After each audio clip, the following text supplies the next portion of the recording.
All right, so let's look at our schedule. We're going to talk about improper integrals today. Project 4, I just handed out. They're on the tables, so make sure you take one of those. I'm going to hand out quiz 4 on Monday, and it'll be due Wednesday. So know that that's coming as well. Okay, so today we're going to talk about improper integrals. An integral with an infinite interval of integration, or with an infinite discontinuity within the interval of integration, is called an improper integral. So we're going to learn how to deal with these things today. Please remind me as we go through the lesson to encourage you to verify your answers on a calculator. All right, so suppose I say I would like you to find the integral from 1 to infinity of 1 over x squared dx. What does that mean? What am I asking you to find? You got it. The area under the curve starting at 1, going forever to the right. Okay, so if I were to draw a picture of it, this is a graph of 1 over x squared. I want the area underneath of it from 1 to forever. Wouldn't it be infinite? I don't know. It's a good question. It gets really, really small. That area gets super small as you head far out to the right because there's an asymptote. Is there a limit? That's a good question too. Yeah. So this is going to be the area under 1 over x squared from 1 to infinity. All right, so the question of how do we deal with this infinity is a little bit difficult. So instead, let's just say I want to find the area from 1 to some number b. So we're going to have b be just a regular old number. It's going to be a placeholder for infinity for now, and we'll do that. Okay, so I'm going to take the integral from 1 to b.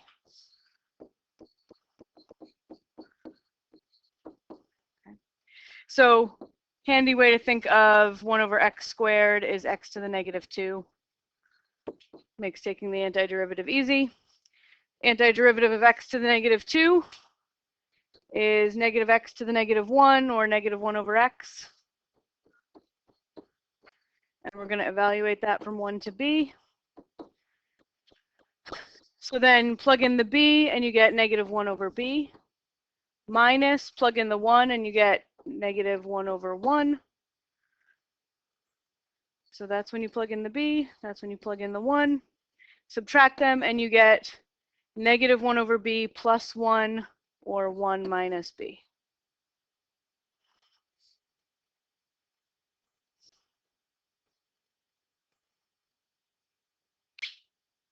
You okay with that so far? All right, so that integral that I just found represents a finite distance from 1 to some number b. I could find the distance, or the area under the curve, from 1 to 10, from 1 to 50, from 1 to 100 million, right? I can pick any b I want and I'll get the area under the curve. Whoops, that's supposed to be a 1 over b. Sorry. There we go. Okay, so this is the area under 1 over x squared from 1 to any number b.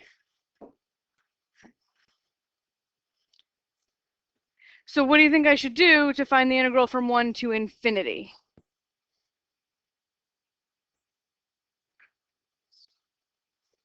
Take the limit as b goes to infinity. Yep.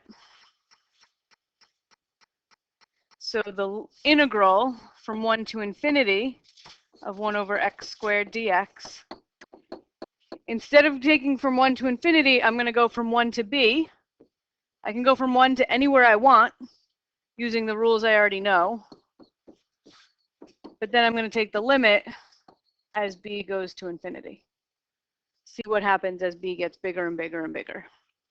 So this becomes the limit as b goes to infinity of 1 minus 1 over b. Okay, so what happens to 1 over b as b gets really, really, really big? Gets really small. Yeah, 1 divided by a bigger and bigger and bigger denominator becomes really small. So the limit as b goes to infinity of 1 minus 1 over b is 1 minus 0, or just 1.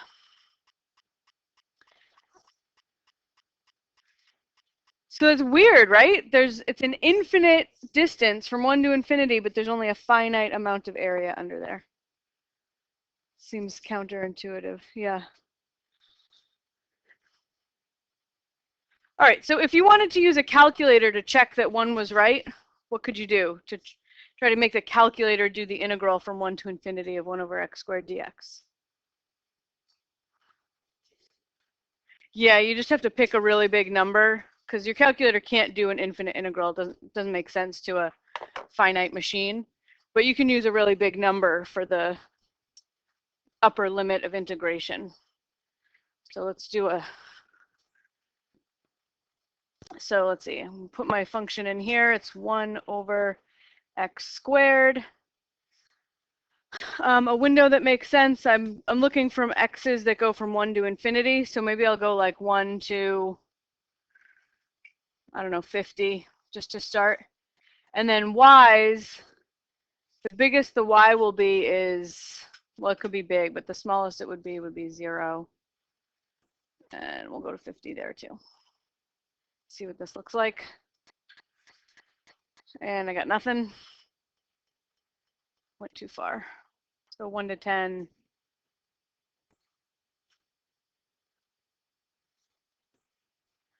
All right. So there's what my function looks like.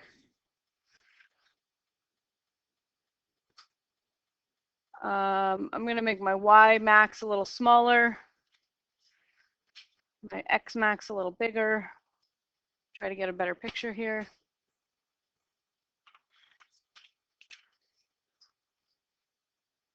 Okay, so I would like to know the integral. You two are really distracting me. Thank you. I would like to know the integral from 1 to a big number. So I go to the calculate menu. I choose option 7, integrate, and put in the lower limit of 1. Upper limit, let's go with a 10 to start. Shades the area and tells me 0.9. That's pretty close to 1. And I didn't use a very big upper limit. I went to 10, right? If I went to like 100 or 1,000, I might do that in the main screen here.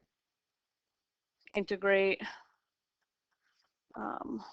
1 over x squared, comma x, comma 1, comma, let's do like 1,000. Just pick a really big number for the upper limit of integration. The bigger the number you pick, the longer your calculator is going to have to think about this. But the closer it'll get to a 0.999. So that's really close to 1 also. So we can be pretty assured that our 1 is correct. Yeah. From 0 to 1 under there. I think it is infinite. Let's just actually, I think that's part of your activities and you're going to do it later. Yeah.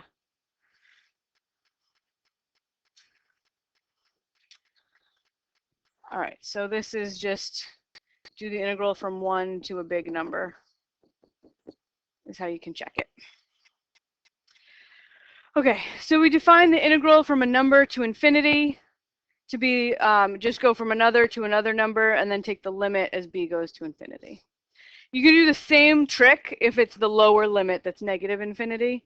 Just replace it with a number and then take the limit as that number goes to negative infinity. If your limit exists, like it did in our case, right, we came up with a number, we say that the integral converges. If the limit is infinite, if there were infinite area under the curve, we would say that the integral diverges. All right, one more kind of discontinuity here. Okay. Now I want to go from 0 to 1, just integrating from 0 to 1 of 1 over radical 1 minus x. What's the problem with this interval of integration? So let's first draw a quick picture of what that function looks like. You might know off the top of your head. If you don't, you can just use a graphing calculator or GeoGebra. It looks something like, not anything like that, sorry.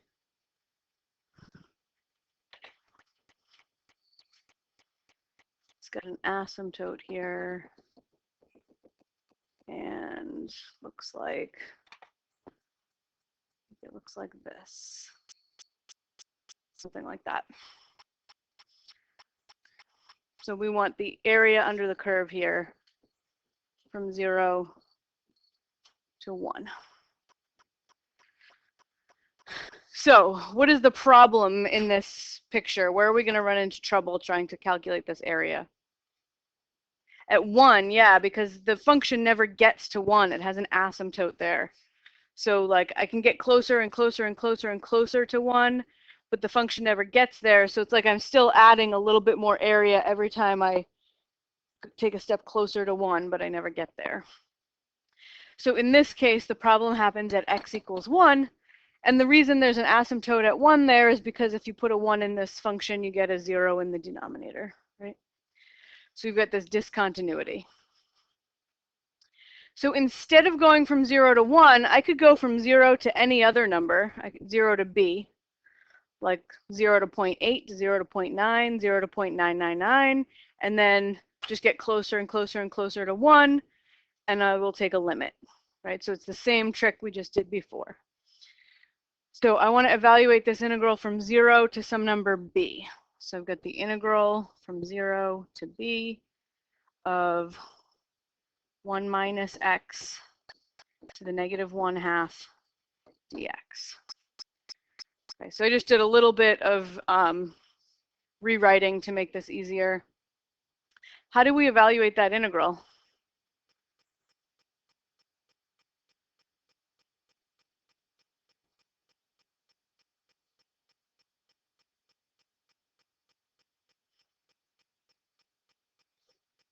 Use substitution. Good. Yep. This is a composition of two functions. 1 minus x is in the inside. It's all being raised to the negative 1/2. So that tells you u substitution. All right, so I'm going to let u be the inside function, 1 minus x. So that means du dx is negative 1, which means that dx is negative du. So then I come back to my integral and I substitute everything in. Oh, and I got to change my bounds of integration, right? U of 0, when x is 0, that's my lower bound. What is u? 1. And then u of b, when x is b, what is u? 1 minus b. Good. All right, so this becomes the integral from 1 to 1 minus b of u to the negative 1/2 times negative du, and I'm just going to put the negative outside the integral. Okay, what's the antiderivative of u to the negative 1/2?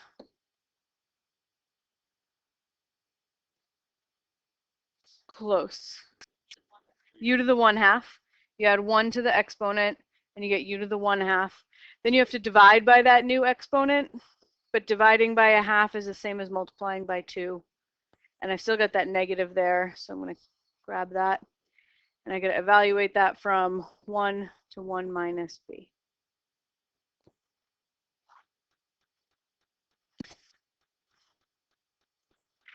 So first I plug in 1 minus b.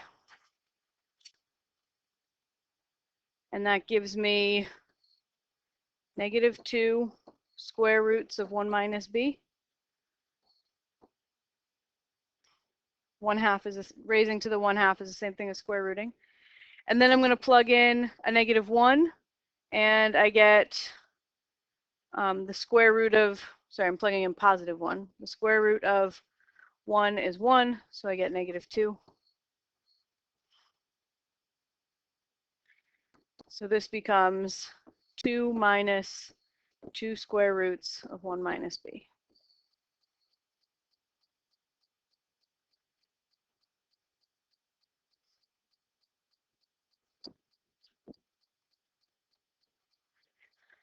So that's the area from 0 to someplace short of 1, right? That's 0 to b, right? Where I'm picking b to be someplace a little bit before 1 so that I don't run into this discontinuity problem.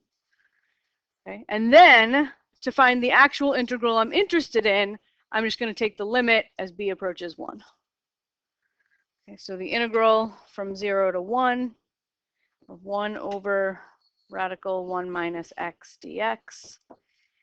Actually, I could do as the integral from 0 to b of 1 over the square root of 1 minus x dx, but then take the limit as b approaches 1. And I'm actually approaching 1 from which side of 1 here? The left. I'm approaching 1 from the left side of 1. I can't approach from the right because then I would have had to cross that 1 to begin with. So there's just this little notation you might have forgotten from Calc 1. If you put that little negative sign, it looks like in the upper right corner, you can put a plus or a minus. That means from the left and from the right. Okay, so I'm approaching 1 from the left here. So now I want to take the limit as b approaches 1 from the left of, I already calculated the integral from 0 to b, 2 minus 2 square roots of 1 minus b. So what happens as b gets really close to 1 to that expression? It approaches 2. Yeah, because as b gets close to 1, 1 minus 1 will become 0. That whole term drops out, and you just get 2.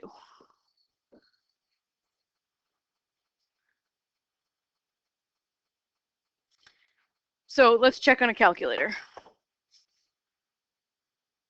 Same trick as before. I can't go all the way to 1. My calculator will not know what I'm talking about. But I can get really close to 1. Okay, so math, function integrator. I want to integrate 1 over the square root of 1 minus x with respect to x from 0 to, let's say, 0.999. Right? I can't go all the way to 1, but I can get my calculator to get me really close. The closer I try to get to 1, the longer it's going to take my calculator to think about this. I get 1.93675. That's pretty close to 2. It doesn't seem like real obvious that the answer is 2. So maybe you do it one more time, and instead of going to 0.999, you go add a few more 9s. See what you get.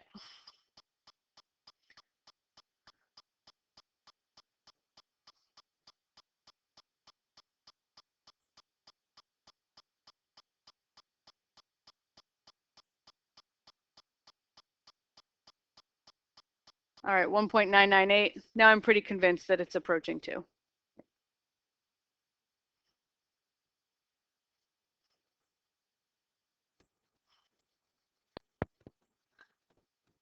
So to summarize, I'm not going to write down the formal definition because there's a lot of notation, but hopefully it makes sense to just say it in English.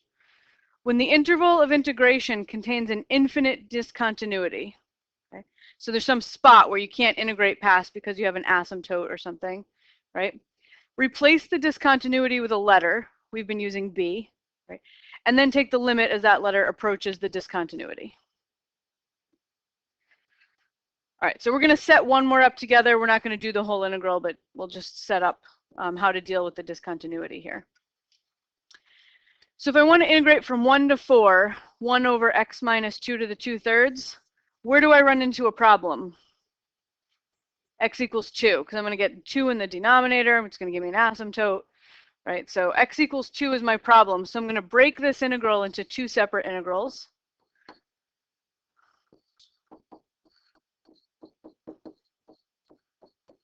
Right? So I'm going to break the integral from 1 to 2.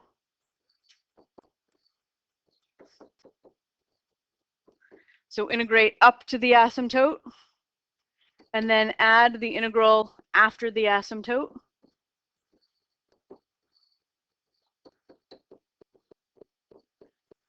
Okay, and then you're going to have to do a little trick on both of these, right? You're actually going to have problems at the 2 for both of them. So instead of going from 1 to 2, go from 1 to b. So this is going to be the integral from 1 to b of dx over x minus 2 to the 2/3. And then in my next integral, I'm going to go from b to 4.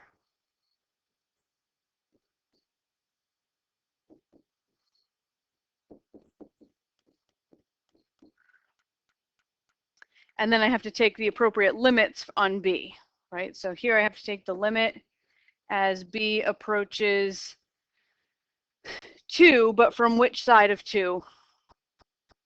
The left, because I'm going from 1 to 2. So I could go from 1 to 1.8, 1 to 1.9, 1 to 1.99, no problem, because I'm not hitting the discontinuity. So I'm going to approach 2 from the left here. And then in my next integral, I'm going to take the limit as b also approaches 2, because I want a 2 down there. But this time, which side do I approach 2 from? The right. Yeah, the right, because I can't start right at 2 because that's where my discontinuity is, but I want to go to 4. So I could start at like 2.1, right, and skip over the discontinuity. So I'm approaching from the right on that one.